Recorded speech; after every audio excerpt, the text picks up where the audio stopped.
Hello friends, നമ്മുടെ പുതിയ വീഡിയോയിലേക്ക് എല്ലാവർക്കും സ്വാഗതം. അപ്പോൾ നമ്മൾ ഇന്ന് തയ്യാറാക്കുന്നത് വളരെ ഹെൽത്തി ആയിട്ടുള്ള ഒരു ഡ്രിങ്കിൻ്റെ വീഡിയോ ആണ്. അപ്പോൾ അതെങ്ങനെ തയ്യാറാക്കുന്നതെന്ന് നോക്കിയാലോ. നമ്മുടെ ഡ്രിങ്ക് തയ്യാറാക്കാനായിട്ട് ഞാനിവിടെ കുറച്ച് കസ്റ്റാർഡ് പൗഡർ എടുത്തിട്ടുണ്ട്. നമുക്കിതിലേക്ക് ലേശം പാല് ചേർത്ത് ഒന്ന് മിക്സ് ചെയ്തെടുക്കാം. ഇതിപ്പോൾ ഞാനിവിടെ നന്നായിട്ട് മിക്സ് ചെയ്ത് എടുത്ത് വെച്ചിട്ടുണ്ട്. നമുക്കിത് ഡ്രിങ്കിന് ആവശ്യത്തിനുള്ള പാല് കാച്ചിയെടുക്കാം. നമ്മുടെ ഡ്രിങ്കിന് ആവശ്യത്തിനുള്ള പാല് ഞാൻ എടുത്തിട്ടുണ്ട്. നമുക്കിതിനെ ഒന്ന് തിളപ്പിച്ചെടുക്കാം. നമുക്കിതിലേക്ക് ആവശ്യത്തിനുള്ള മധുരത്തിനുള്ള പഞ്ചസാരയും കൂടെ ചേർത്ത് കൊടുക്കാം. നമ്മുടെ പാലിവിടെ തിളയ്ക്കാൻ തുടങ്ങിയിട്ടുണ്ട്. അപ്പോൾ ഈ സമയത്ത് നമ്മൾ മിക്സ് ചെയ്ത് വെച്ച കസ്റ്റാർഡ് പൗഡറും കൂടെ ഇതിനകത്തോട്ട് ആഡ് ചെയ്ത് കൊടുക്കാം.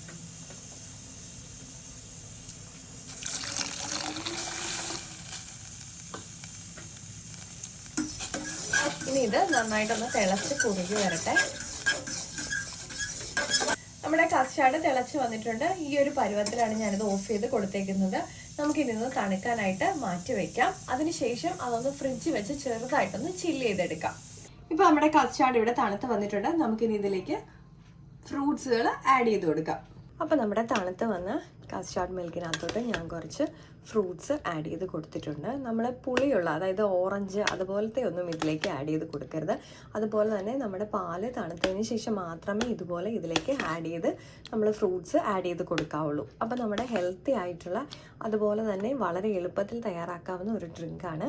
ചൂടിനും വിശപ്പിനും അതുപോലെ തന്നെ നമ്മുടെ ആരോഗ്യത്തിനുമൊക്കെ വളരെയധികം ഹെൽപ്ഫുള്ളാണ് ഈ ഡ്രിങ്ക്. അപ്പോൾ നമ്മുടെ ഡ്രിങ്ക് ഞാൻ നമ്മുടെ സെർവിങ് ബോളിലേക്ക് മാറ്റിയിട്ടുണ്ട്. അപ്പോൾ നമുക്കിനി ഇതിലേക്ക് ഞാൻ സോക്ക് ചെയ്ത് കുറച്ച് ചിയ സീഡ്സ് വെച്ചിട്ടുണ്ടായിരുന്നു.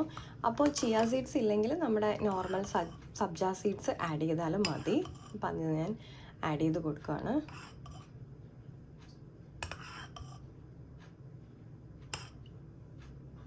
നമുക്കിനി ഒന്ന് ചെറുതായിട്ടൊന്നുകൂടെ മിക്സ് ചെയ്ത് കൊടുക്കാം.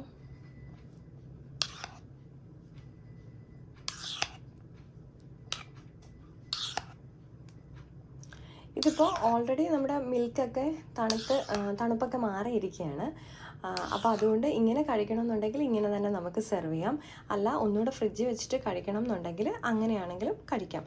അപ്പോൾ നമ്മുടെ ഡ്രിങ്ക് ഇവിടെ റെഡി ആയിട്ടുണ്ട്. അപ്പോൾ എല്ലാവർക്കും ഇഷ്ടപ്പെട്ടിട്ടുണ്ടെങ്കിൽ ട്രൈ ചെയ്ത് നോക്കണം. മറ്റൊരു വീഡിയോ കാണും വരെ നന്ദി, നമസ്കാരം.